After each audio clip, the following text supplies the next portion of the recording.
kostumnya dan juga rekan-rekan kostumnya. Kita kali ini akan melakukan PK tentang buku Paman Punya Rumah ya, yang ditulis oleh Mas Erik. Semoga dengan adanya ini teman-teman lebih paham lagi soal buku yang ditulis Paman Punya Rumah. Mungkin Pak Erik bisa diceritain untuk menolak penjualan ya, Pak Erik ya. Siap. Jadi senjata teman-teman di area nanti. Mungkin kalau bisa dimulai silakan Pak Erik. Ya, rekamannya sudah mulai, Fen? Oke, kita mulai ya. Jadi terima kasih sebelumnya atas kehadirannya semuanya ya. Jadi perkenalkan, nama saya Erik Hermanto ya. Saya adalah penulis buku punya rumah, buku Kapal Punya Rumah, yes. Jadi buku ini saya bikin, ini kita sifatnya talk show santai aja ya. Jadi ngobrol santai aja. Jadi buku ini saya bikin memang tujuannya, motivasinya adalah saya ingin semua rakyat Indonesia bisa punya rumah. Ya, tujuan itu. Termasuk rakyat Gramedia Emerald Bintaro ya. Nah, ini pengalaman pertama saya bikin buku. Yang mana ya saya harapkan bisa sukses kayak ini ya. Kayak siapa itu? Si Morgan Housel ya, luar biasa ya. Dia bikin buku pertama kali langsung boom gitu loh ya. Diharapkan seperti itu juga. Jadi emang buku ini saya bikin wholeheartedly, juga dengan sepenuh hati. Dan sebenarnya bikin buku ini dari tahun 2018 pengen bikin buku, cuman nggak sempet kena COVID, terus udah gitu ya baru sekarang lah, baru akhir tahun lalu baru tekatin 4,5 bulan tekatin pokoknya mesti jadi bukunya gitu loh, ya kan. Jadi motivasinya itu. Di negara kita ini ada kesenjangan dalam artian gini.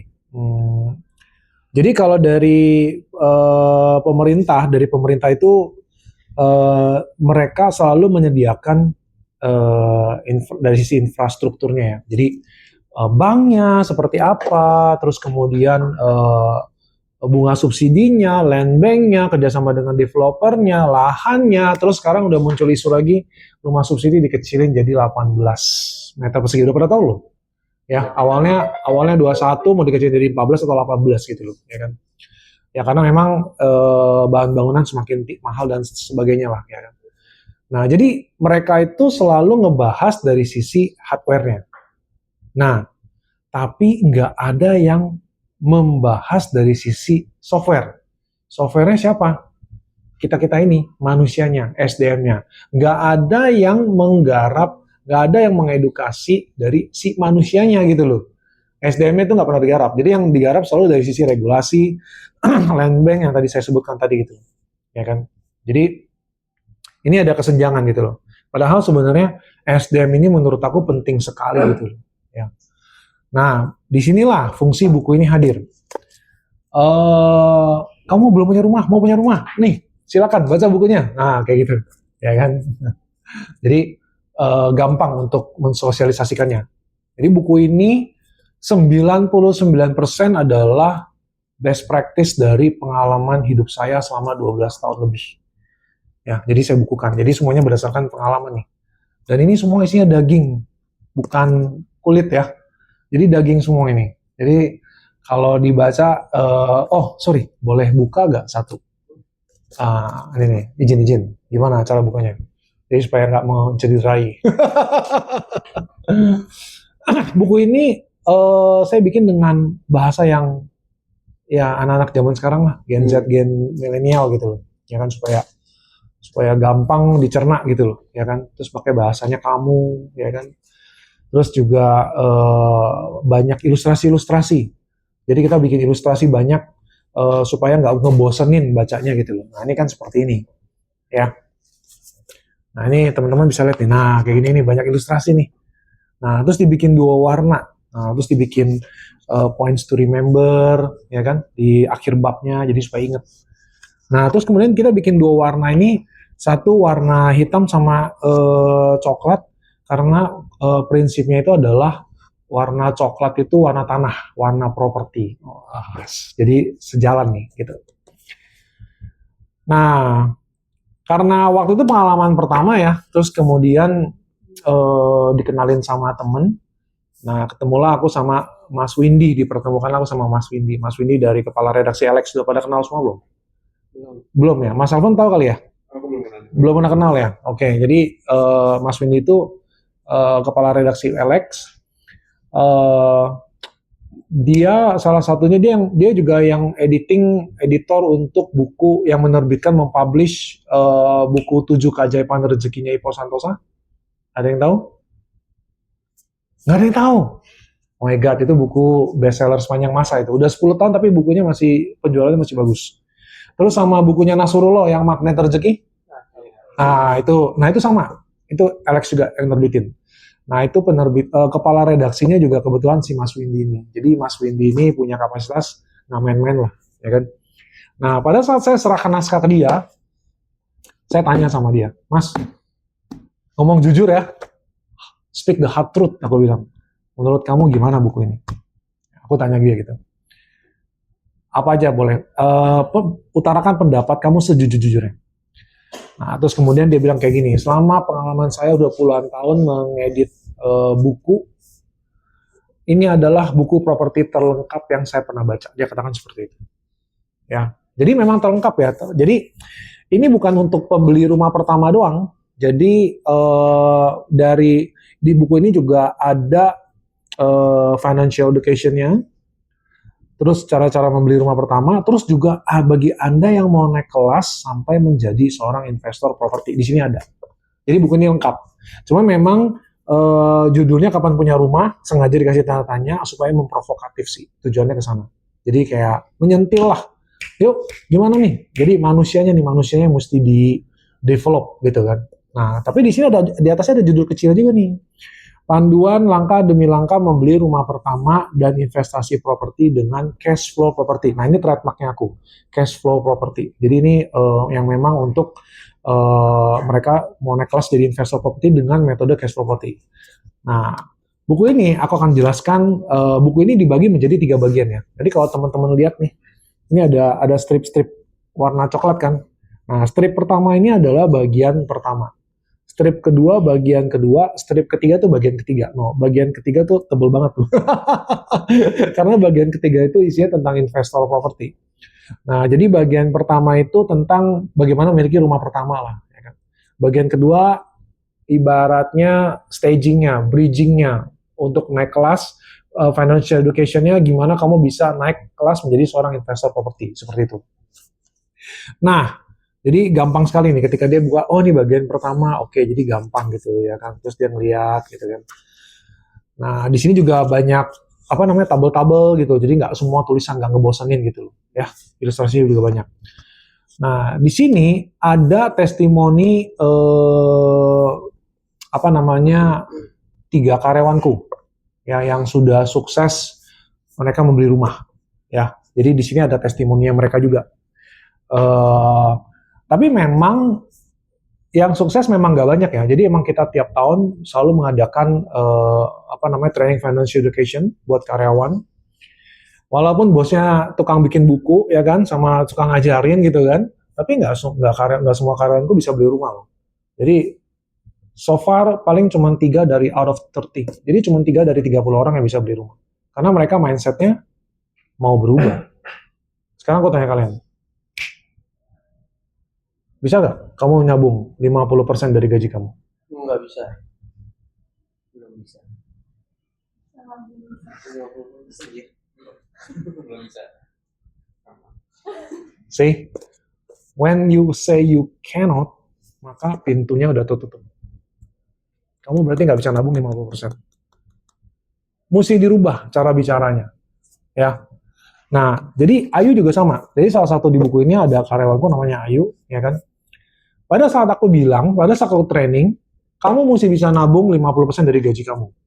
Terus kemudian si Ayu bilang kayak gini, nggak mungkin lah, kok Erik gaji berapa? Mungkin kok Erik gajinya gede gitu, mungkin sisa gitu loh, ya kan? Dia bilang kayak gitu, ya kan? Enggak loh, jangan salah loh. Kamu bisa nabung 50% bukan semata-mata dari penghasilan, karena besarnya penghasilan kamu loh, bukan loh, ya. Nah, terus kemudian si Ayu pada saat itu dia bilang nggak bisa, makanya pintunya ketutup, makanya nggak akan bisa gitu loh, ya. Bahkan sampai sekarang Ayu yang kemudian si Ayu itu akhirnya dia melihat si Desna gitu loh. Desna kamu sempat ketemu ya, Fen ya? Masih ya? Oke. Nah, jadi si Desna ini bisa nabung. Jadi peer pressure. Peer pressure tuh jadi pengaruh yang paling besar itu adalah dari lingkungan kerja. Makanya lingkungan kerja ini aku ngeliat vibe-nya bagus banget nih. Jadi ketika aku tanya suka duka kalian kerjanya apa sih? Suka duka kalian apa sih gitu kan? Terus kalian bilang nggak ada dukanya, suka semua. Wow, itu luar biasa gitu. Tepuk tangan buat kalian semua dulu dong. Ya, itu bagus banget. Itu bagus banget. Ya. Nah, jadi ini vibe atmosfer kerja yang memang harus dijaga seperti ini, ya. Nah, jadi ceritanya si Desna ini si Desna ini dia bisa menabung 50% dari penghasilannya dia gitu loh. Kemudian si Ayu penasaran gitu loh. Loh, kok ini lu gaji sama gue sama-sama kerja sama Ko Erik, tapi kok lu bisa nabung 50%, kok gue nggak bisa gitu loh, ya kan?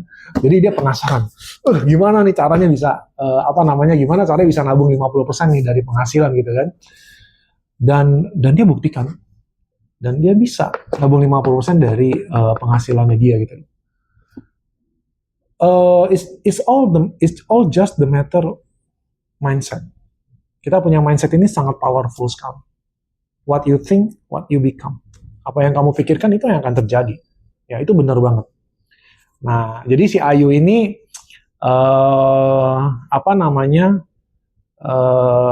dia rubah habitnya ya. Jadi mulai dari pikiran dulu. Ketika pikiran mulai mengontrol, oleh bilang bisa, nah terus baru semuanya akan berubah. Tapi ketika pikirannya kamu bilang nggak bisa, ini juga akan ketutup semuanya, nggak akan kebuka gitu loh. Jadi ketika ada satu statement, kamu bisa gak nabung 50%? Better kayak, oke, gimana caranya ya supaya bisa gitu loh. Nah, jadi kita buka peluang dulu, kita membuka pikiran kita itu akan kemungkinan tersebut bisa ada gitu loh, ya kan? Paham ya maksudnya ya? Bisa diikutin ya? Nah, balik ke cerita si Ayu, akhirnya si Ayu bisa nabung 50%, jadi habitnya dirubah. Ya, jadi yang benar mana nih? Penghasilan dikurang pengeluaran sama dengan yang ditabung. Bener gak? Nah, penghasilan dikurangin pengeluaran sama dengan yang ditabung. Nah, biasanya nggak ada yang ditabung tuh kalau kayak gitu. Dibalik caranya, penghasilan dikurang yang ditabung. Sisanya buat pengeluaran. Cukup nggak cukup ya itu cukupin. Dibalik, pola pikirnya dibalik. Ngerti gak? Misalkan, katakanlah kamu gaji 5 juta. Oke, kamu komit. Misalkan nabung, katakanlah bisa nabung 2 juta. Oke, kamu nabung 2 juta. Nah, terus sisanya 3 juta ya cukup nggak cukup itu buat pengeluaran kamu selama sebulan kayak gitu loh. Jelas gak? Nah, jadi dibalik posisinya. Ya. Nah, kalau penghasilan dikurang pengeluaran sama dengan yang ditabung, kebanyakan nggak ada yang bisa. Jadi kamu harus tabung dulu, sisihkan dulu, diposin, budgetin. Baru itu yang sisanya. Bisanya buat pengeluaran. Cukup nggak cukup ya segitu udah. Dicukup-cukupin.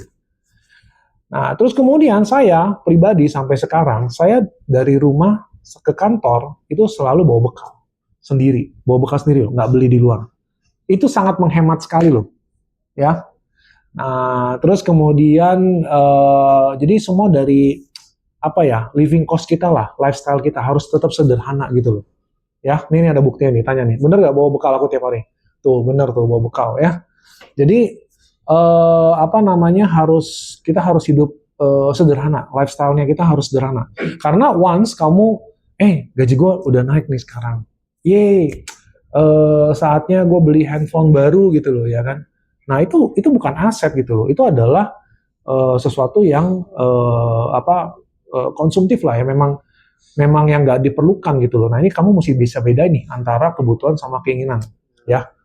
Bisa bedain ya. Nah, kalau kamu beli handphone 10 juta sama handphone 3 juta, mana yang kebutuhan, mana yang keinginan? Nah, 3 juta kebutuhan, keinginan 10 juta, ya kan? Nah, kayak gitu. Kamu beli baju 1 juta sama beli baju 100.000, kebutuhan atau keinginan? Yang mana? Nah, kayak 1 juta keinginan, ya kan? Nah, 100.000 adalah ya kebutuhan, memang eksis aja apa adanya, simple. Ada satu cerita temanku lucu, dia salary sekian, masih tinggalnya ngekos. Begitu salary naik, hey, sekarang dia mau tinggal di apartemen, dia sewa lah di apartemen gitu loh. Terus kemudian dia bisa nabung, nggak bisa nabung juga. Karena apa? Karena gajinya naik, living cost-nya juga dia naikin. Once living cost dia naik, kemudian dia bilang kayak gini, hey, rasanya gue udah nggak mungkin untuk ngekos lagi gitu loh. Ya kan jelas. Karena kenapa? Karena barang gue udah banyak di apartemen. Mau gimana gue pindahin ke kos lagi yang kecil gitu loh ya kan. Jadi living cost kita udah naik, nggak mungkin bisa turun. Susah sekali. Nah, jadi teman-teman mesti biasain living stay low lah, hidup sederhana gitu loh. Nah, seperti itu. Jadi dengan demikian kamu bisa nabung lebih banyak. Nah, ceritanya si Ayu, akhirnya Ayu nabung LM. Jadi kita bridging ke financial education, ke bagian kedua, ya kan? Oh, ini bagian ketiga. Nah, ini bagian kedua. Ini bicara tentang bridging, bicara tentang kalau aku menyebutnya sebagai kepompong investor. Jadi ulat kepompong kupu-kupu, betul. Ya, ulat kepompong kupu-kupu. Ayo teman-teman sama-sama yuk. 1, 2, 3. Nah, jadi biar ingat. Ya, ulat itu kayak bagian pertamanya, kepompong itu bagian keduanya, kupu-kupu itu adalah bagian ketiganya. Nah, jadi kepompong ini ibaratnya seperti ya kepompong ya. Jadi dia ulat sebelum menjadi kupu-kupu dia melalui proses sama kepompong. Jadi ketika kamu misalkan awal dari ulat, ya kan? Jadi aku di sini ada sebutin tentang piramida hierarki. Piramida hierarki itu ada 5, stage-nya ada 5. Stage yang pertama itu adalah ketika kita lahir, kita tinggal di rumah orang tua, ya, atau tinggal di rumah mertua, betul nggak? Nah, kemudian setelah tinggal di rumah orang tua mertua, berikutnya kita mulai, hey, aku udah mulai dewasa nih, aku mau ngekos, aku mau ngontrak, betul ya seperti itu, mulai sewa rumah sendiri. Gimana experience nih? Gue punya rumah, mau tinggal sendiri, rasanya gimana? Biasa kalau melek mata di meja makan sudah ada makanan ya, baju dicuciin ya kan. Sekarang mesti mikirin cari makan sendiri, masak sendiri dan sebagainya, cuci baju sendiri gitu ya kan. Nah, setelah mulai sewa rumah, kontrak rumah, kamu mulai mikir, hey, gimana caranya masuk ke stage ketiga, yaitu adalah gimana caranya gue bisa punya rumah sendiri gitu. Siapa yang mau punya rumah? Semua. Yakin punya rumah? Yakin. Yakin punya rumah? Yakin punya rumah? Yakin punya rumah? Yakin punya rumah? Yakin punya rumah? Harus yakin dulu, tepuk tangan buat kalian semua dulu dong. Ya. Jadi kita harus yakin dulu, karena dengan yakin itu mindset kita akan ngebuka gitu loh. Ya, itu nomor 1 penting ya, positive thinking, ya vibes-nya harus positif kayak gitu. Itu penting banget. Nah, terus pada saat ketika sudah punya rumah, nah stage berikutnya itu adalah rumah investasi gitu loh. Jadi sama kayak Ayu yang sudah berhasil punya rumah, dia baru mulai mikirin, tetangga kita ada loh yang rumahnya bisa disewain, ada yang mau jual murah nih, ya kan? Pasti ngeliat sekeliling dulu, neighborhood kita, lingkungan kita dulu gitu loh. Ya kan, orang pasti kepikirannya ke sana. Nah, terus kemudian setelah melihat rumah investasi, baru dia akan berpikir untuk masuk menjadi seorang investor properti gitu loh. Gimana caranya dari properti ini bisa memberikan cash flow, stream of income buat dia gitu loh. Nah, di buku ini semua lengkap seperti itu. Nah, balik ke Ayu, balik ke kepompong ya. Jadi ini back and forth ya nanti ceritanya ya. Jadi biar teman-teman ini biar ada karakter utamanya nih. Seneng kan kalau ada karakter utamanya si Ayu gitu loh ya kan. Jadi biar nyambung. Kepompong investor itu kalau kepompong itu kan ibaratnya itu aku pernah lihat di YouTube. Jadi kepompong itu kalau kamu lihat ulat sebelum jadi kupu-kupu ya pasti kepompong itu dia bakalan kayak gerak-gerak mulu gitu loh. Dia bakalan gerak-gerak mulu, terus kayaknya kalau kita ngeliatnya kasihan gitu ya. Terus kemudian ada seorang ilmuwan iseng gitu loh. Ada seorang ilmuwan iseng, dia belek kepompongnya. Nah, begitu dia belek kepompongnya, yang terjadi apa? Mati. Nggak jadi kupu-kupu. Nah, jadi once kamu mau naik kelas, kamu harus dalam masa kepompong dulu itu. Kamu bisa gak nabung 50% nih dari penghasilan kamu? Ya, pelan-pelan dinaikin. Ya pelan-pelan 50% susah. Ya udah mulai dari 10% dulu, 20%, nanti challenge diri kamu terus 40%, 50% gitu. Nah, kepompong jadi itu adalah suatu fase ya. Jadi ketika si ulat ini dia dalam kepompong, dia ingin mengembangkan sayapnya, terus sampai sayapnya suatu hari udah kuat, baru kepompong itu akan terpecah dengan sendirinya dan dia akan menjadi seekor kupu-kupu dan bisa terbang tinggi. Itu analoginya seperti itu. Ya, jadi semua ada fasenya, ada ininya gitu, ada ibaratnya struggling time-nya lah gitu masing-masing. Ada masa-masa berjuangnya gitu loh. Ya.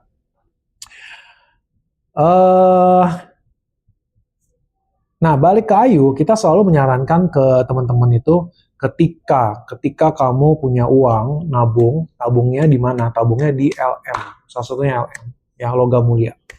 Logam mulia sekarang lagi ini banget deh, lagi hype banget. But it's not the time to buy. Jadi bukan waktu yang beli sekarang ya, nggak tepat gitu loh ya kan. Jadi tapi nanti kalau dia udah turun dikit, teman-teman boleh invest. Jadi sekarang ini dulu, nabung dulu. Nabung, investnya di reksadana dulu. Reksadana, ada yang tahu reksadana? Ada yang tahu ya? Oke, ada satu tahu. Tadi siapa namanya? Lupa. Bintang, ya Bintang. Nah, reksadana pasar uang. Cari yang pasar uang dulu. Pasar uang ibaratnya lebih safe lah. Jadi uang kita akan bertumbuh. Gampang banget sekarang kamu masuk ke reksadana, gampang banget. Kamu tinggal download aplikasi Bibit ataupun Bareksa, itu kamu tinggal bisa masuk uang gitu, gampang gitu loh. Ya kan? Mulai kecil-kecil dulu ya, nanti kelihatan kok uang kamu tumbuh gitu loh, ya kan? Kamu buka aplikasinya, terus nanti lihat uang kamu tumbuh. Nanti begitu harga emas turun, terus baru hajar. Pindahin semuanya, tarik yang dari reksadana, masukin ke LM. LM, terus seperti itu, polanya seperti itu terus, ya kan? Nah, terus sampai kamu bayangin ya, kalau kamu punya LM awal tahun 2024, ya. Awal tahun 2024 kamu punya LM, masih 1 juta. Sekarang, baru 1 tahun setengah, LM kamu sudah menjadi hampir 2 juta. Kalau kamu punya uang 100 juta di awal tahun 2024, kamu punya LM, sekarang uang kamu udah jadi 200 juta, hampir 200 juta. Tapi ini anomali sih ya, memang 2 tahun ini anomali. LM itu logam mulia ya, emas ya, bukan perhiasan ya, tapi yang LM bentuknya yang kotak. Pada tahu kan? Ya, oke. Nah, jadi sekarang sabar dulu nih, pasti akan ada masanya. Jadi kalau teman-teman lihat sekarang grafiknya itu begini banget. Jadi terlalu tajam lah, ya kan? Tapi tunggu sabar, turun sedikit, nanti bisa lebih, udah dia turun sedikit baru kita beli, gitu loh, ya. Nah, LM ini kebetulan aku dapat role modelnya mamaku sendiri. Oke, aman. Cek ya. Nanti akunnya nggak aman. Kebetulan aku dapat role model mamaku sendiri. Mamaku dari kecil, dari dia umur 17 tahun, dia setiap dapat uang dia selalu beliin LM. Ya. Jadi aku beruntung dapat role model mamaku gitu loh. Jadi dari mamaku sudah terbukti nih. Berarti kan dia bertahun-tahun ya. Bukan bertahun-tahun lagi, udah berpuluh-puluh tahun gitu loh ya.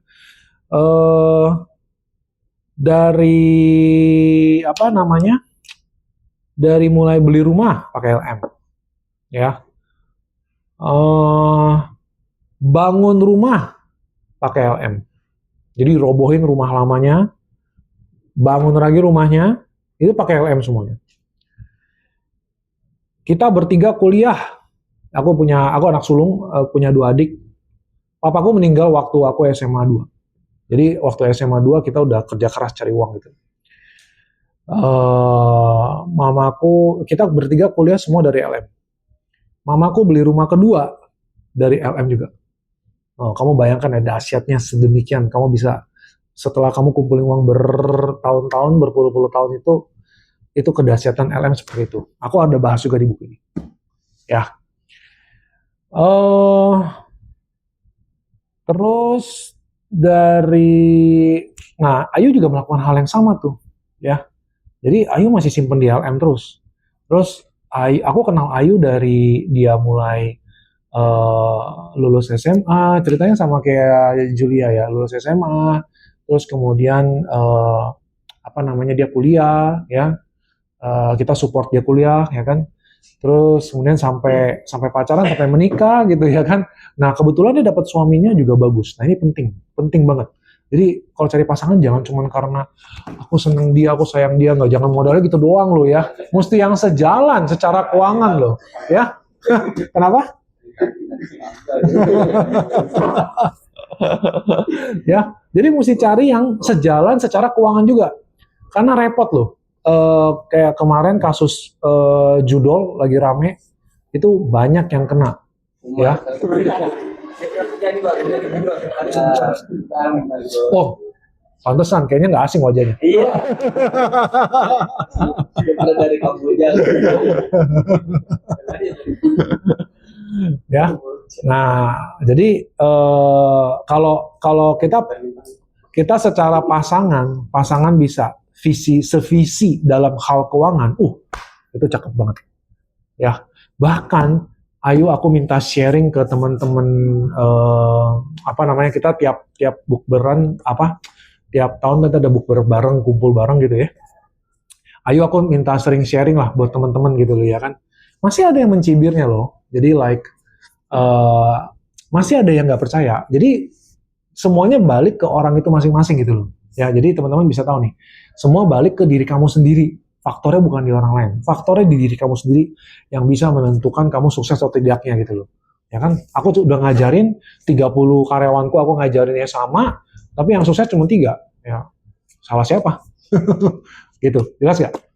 Nah, jadi teman-teman di sini juga punya misi nih, menyebarkan agama kapan punya rumah. Agama. Jadi menawarkan lah, maksudnya aku datang dari keluarga besar. Jadi kita kalau orang Chinese dulu tuh, keluarga kita tuh dari papaku 10 keluarga, 10 saudara. Dari mamaku 10 saudara. Lu ngalamin nggak? Iya. Kan?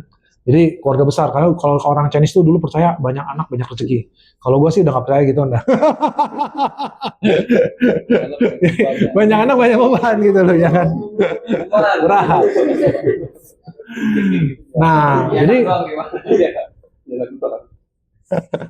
Nah, jadi kalau kita kumpul saudara itu rame banget tuh. Rame banget gitu kan. Nah, terus juga karena aku punya ilmunya, nah jadi aku sering berbagi tuh, suka berbagi. Aku ajarin sepupu-sepupu lah gimana cara mereka bisa punya rumah gitu loh ya kan. Ya tapi ya nggak semuanya sukses juga. Kenapa? Karena tergantung balik ke masing-masing, ya toh. Nah tapi kalau sekarang gampang, aku udah nggak usah capek berbusa-busa lagi nih ngomongnya gitu kan. Lu belum punya rumah, mau punya rumah? Nih caranya. Baca bukunya, semuanya ada di sini. Kalau lu ngerti mau belajar punya mindsetnya, alam pikirmu terbuka, pasti bisa punya rumah. Gitu. Karena semua bukunya sudah, semua jalan-jalannya semua di sini tertera. Ya. Mau punya rumah, kriteria. Kamu harus punya motivasi dulu, sorry. Motivasinya harus benar. Kenapa kamu mau punya rumah?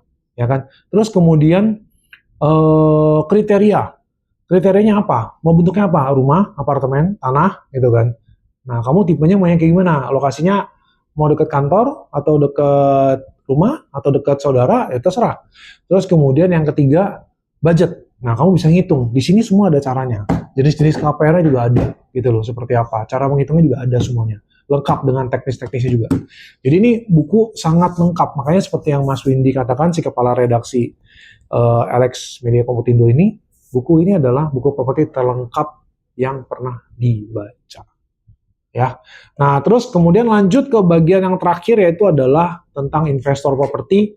Jadi ini metodenya mungkin agak rumit kali ya, mungkin aku jelasin sedikit aja lah. Jadi kalau di properti itu adalah satu instrumen investasi yang memiliki dua sumber dari sisi yield sama capital gain. Dari capital gain ini artinya aku beli 1.000 hari ini, tahun depan atau 10 tahun lagi bisa naik jadi 2.000, berarti aku udah untung 1.000 gitu loh, kurang lebih seperti itu. Mungkin kalau rumah beda kali ya, kadang-kadang 1M lah. Aku beli 1M tahun ini gitu loh ya kan. Nah 10 tahun lagi harga rumahnya naik jadi 2M, berarti aku udah profit capital gain dari rumahnya itu sebesar 1M. Ya, harga properti itu nggak bakal turun. Ya, Jadi selama ada properti yang ada tanahnya, harga tanah nggak bakal turun. Kalau bangunannya bisa menyusut, ya bangunannya bisa menyusut. Tapi kalau tanahnya nggak mungkin menyusut, ya. Kemudian satu lagi dari sisi yield. Yield itu dari hasil sewanya. Paling gampang dari hasil sewanya. Nah, jadi kalau metode cash flow property di buku ini yang aku terapkan, jadi fokusnya kita ke yield-nya, ke cash flow propertinya. Karena apa? Karena capital gain-nya itu tidak bisa dikontrol. Yang bisa kita kontrol adalah dari sisi yield-nya. Oh, sekarang gue punya kos-kosan. Gue mau naikin uang sewa, apa yang gue harus lakukan? Gue harus memberikan added value. Misalkan, sekarang kan kebutuhan pokok bukan 3 lagi ya, kebutuhan pokok ada 4. Kan kebutuhan pokok dulu, pangan, sandang, papan. Sekarang ada yang keempat, wifi. Mesti ada, ya, wifi mesti ada. Jadi, nggak ada pangan, tinggal ada, yang penting ada wifi, tinggal pesen Gojek, gampang gitu ya kan. Jadi, wifi kita invest, jadi kos-kosan kita semua anak kos kita punya wifi-nya masing-masing, kenceng. Ya, itu kayak wifi hotel lah. Wifi hotel kan tiap kamar pasti bandwidth-nya masing-masing. Jadi nggak terganggu satu dengan yang lain. Ya, oke. Aku rasa demikian. Aku sharing tentang product knowledge tentang buku kapan punya rumah. Jadi berikutnya teman-teman bisa tanya jawab. Ya.